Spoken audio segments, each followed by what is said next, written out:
Mayroon pong isa pang tanong po, kapatid na Rene. Bakit daw po patuloy na itinataguyod ng mga kapatid ang pagkakaisa? Utos din ng Panginoon Diyos. Yun ang ating lubos na sinasampalatayanan Opo. at mababasa naman yun sa Biblia. Sa Roma, sa 15:5 hanggang 6, ganito ang nakasulat. Loob binawa ng Diyos ng pagtitiis at paggiliw na kayo ay magkaisa ng pag-iisip sa isa't isa ayon kay Kristo Jesus, upang kayo na may isang pag-iisip sa pamamagitan ng isang bibig ay luwalhatiin ninyo ang Diyos at Ama ng ating Panginoong Hesukristo. Aral po yun na nakasulat sa Biblia. Kaisa ng pag-iisip.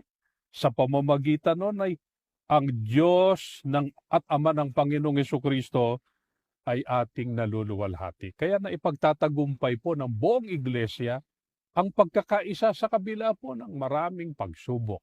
Nananatiling nagpapasakop sa pamamahal ang mga kaanib. Namamalaging nakikipagkaisa. Isa rin po ito sa mga gawain na kapag patuloy na sinusunod ng mga kapatid ay saligan para manatili